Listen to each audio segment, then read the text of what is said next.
മുസ്ലിം league Congress നേതൃത്വങ്ങളെ വെട്ടിലാക്കി പ്രമുഖ സാമുദായിക സംഘടനയായ എപി വിഭാഗം സുന്നികളും ഇപ്പോൾ രംഗത്ത് വന്നിരിക്കുകയാണ്.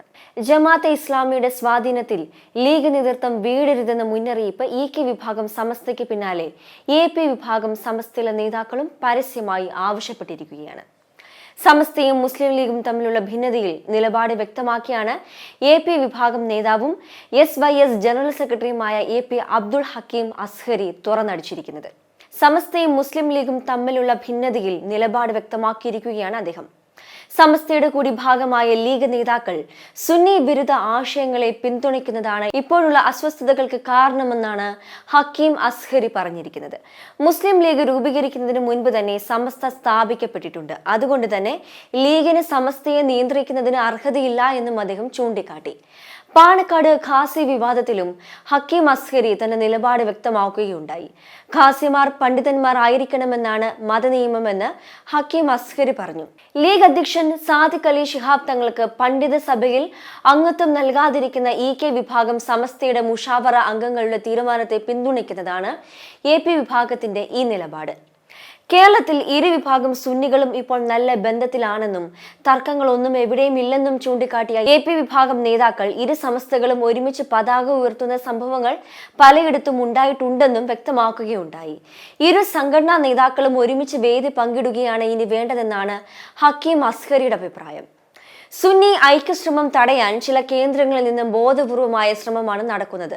സുന്നികൾ ഐക്യപ്പെട്ടാൽ അത് തങ്ങൾക്ക് പ്രയാസമുണ്ടാകുമോ എന്നാണ് ചിലർ ഭയപ്പെടുന്നുണ്ടെന്ന് വ്യക്തമാക്കിയ ഹക്കീം അസ്ഹരി കേരളത്തിൽ മുസ്ലിം സംഘടനകളെയും വ്യക്തികളെയും സ്വാധീനിക്കാൻ ജമാഅത്തെ ഇസ്ലാമി ശ്രമിക്കുന്നതും പ്രത്യേകം പരാമർശിക്കുകയുണ്ടായി. ജമാഅത്തെ ഇസ്ലാമിക്ക് പിന്നിൽ രാഷ്ട്രീയമാണ്. അത് കേരള മുസ്ലിം പൊതുസമൂഹം തള്ളിക്കളഞ്ഞതുമാണ്. അതുകൊണ്ട് തന്നെ മറ്റ് സംഘടനകളെ സ്വാധീനിക്കാൻ ഇപ്പോൾ ജമാഅത്തെ ഇസ്ലാമി ശ്രമിക്കുന്നുണ്ട്. അതിൽ വീണു പോകാതിരിക്കാൻ ബന്ധപ്പെട്ട നേതാക്കൾ ശ്രദ്ധിക്കണമെന്നും ഹക്കീം അസ്ഹരി ആവശ്യപ്പെട്ടിട്ടുണ്ട്. എപി വിഭാഗം നേതാവിന്റെ ഈ നിലപാടുകൾ യു.ഡി.എഫിനെ സംബന്ധിച്ച് തിരിച്ചടിയാണ്. പൊതുവെ എപി വിഭാഗം സുന്നികളെ അരിവാൾ സുന്നികൾ എന്നാണ് വിശേഷിപ്പിക്കാറുള്ളതെങ്കിലും കോൺഗ്രസ് അനുഭാവികളിലെ മുസ്ലിം വിഭാഗത്തിൽപ്പെട്ടവരിൽ നല്ലൊരു വിഭാഗവും ഈ സമുദായ സംഘടനയിൽ ഉൾപ്പെട്ടവരാണ്. ഇ.കെ. വിഭാഗം പൊതുവെ ലീഗ് അനുകൂലികളായാണ് വിലയിരുത്തപ്പെടുന്നത്. ലീഗിന്റെ പ്രധാന വോട്ട് ബാങ്കും ഇ.കെ. വിഭാഗം സുന്നികളാണ്. എന്നാൽ പാണക്കാട് സാദിഖ് അലി ശിഹാബ് തങ്ങൾ ലീഗ് അധ്യക്ഷനായ ശേഷം ലീഗും ഇ.കെ. വിഭാഗം സമസ്തയും തമ്മിൽ ശക്തമായ ഭിന്നതയാണ് നിലവിലുള്ളത്. ചരിത്രത്തിൽ ആദ്യമായി ഇ.കെ. വിഭാഗത്തിൽ നിന്നും ഇടതുപക്ഷത്തിന് അനുകൂലമായ നിലപാടുകൾ ശക്തമായി പുറത്തു വന്നു തുടങ്ങിയതും ഈ കാലഘട്ടത്തിലാണ്. ജമാഅത്തെ ഇസ്ലാമിയെയും എസ്.ഡി.പി.ഐയെയും സാദിഖ് അലി തങ്ങൾ കൂട്ടുപിടിക്കുന്നതും പ്രോത്സാഹിപ്പിക്കുന്നതും ലീഗിന്റെ മുൻ അധ്യക്ഷന്മാർ പിന്തുടരാത്ത നിലപാടാണെന്ന് മുഖ്യമന്ത്രിക്ക് വരെ തുറന്ന് വിമർശിക്കേണ്ട സാഹചര്യവുമുണ്ടായി. ഇത് ലീഗ് നേതൃത്വവും ഇടതുപക്ഷ നേതൃത്വവും തമ്മിലുള്ള രൂക്ഷമായ പോർവിളിയിലാണ് കലാശിച്ചിരുന്നത്. പാണക്കാട് സാദിഖ് അലി ശിഹാബ് തങ്ങളെ വിമർശിക്കാൻ പാടില്ലെന്ന ലീഗ് നിലപാട് തന്നെയാണ് കോൺഗ്രസും മുന്നോട്ട് വച്ചിരുന്നത്. എന്നാൽ ഈ വാദം തള്ളിയ CPM നേതൃത്വം ലീഗ് അധ്യക്ഷനായിരിക്കുന്ന കാലത്തോളം സാദിഖ് അലി തങ്ങളെ വിമർശിക്കുക തന്നെ ചെയ്യുമെന്നാണ് പരസ്യമായി പ്രഖ്യാപിച്ചിരിക്കുന്നത്. ഈ നിലപാടിലാണ് പൊതുസമൂഹത്തിലും സ്വീകാര്യത വർദ്ധിച്ചിരുന്നത്.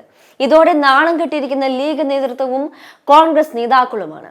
ഇ.കെ. വിഭാഗം സമസ്ത ലീഗ് തർക്കം പുതിയ വഴിത്തിരിവിൽ എത്തി നിൽക്കുകയാണ്. മറ്റൊരു പ്രമുഖ സംഘടനയായ എപി വിഭാഗം സമസ്തയും ലീഗിനെതിരെ പരസ്യമായി നിലപാട് സ്വീകരിച്ചിരിക്കുന്നത്. ജമാഅത്തെ ഇസ്ലാമി വിഷയത്തിലും ഖാസി വിവാദത്തിലും ഇ.കെ. വിഭാഗം സമസ്ത എടുത്ത നിലപാടാണ് ശരിയെന്ന് എപി വിഭാഗം പറയുന്നുണ്ട്. പരസ്യമായി പാണക്കാട് സാദിഖ് അലി ശിഹാബ് തങ്ങളുടെ നിലപാടിനെയാണ് അബ്ദുൾ ഹക്കീം അസ്ഹരി തള്ളി പറഞ്ഞിരിക്കുന്നത്. പുതിയ ബന്ധമുണ്ടാക്കി മുന്നോട്ടു പോകാനുള്ള ലീഗ് നേതൃത്വത്തിന്റെ നിലപാടിനെതിരെ യോജിച്ച ഒരു നിലപാടുമായി ഇരു സമസ്തകളും രംഗത്തിറങ്ങുന്നത് മതപരമായി മാത്രമല്ല രാഷ്ട്രീയമായും അത് ലീഗിനും യു.ഡി.എഫിനും വലിയ തിരിച്ചടിയായി മാറാനാണ് സാധ്യത.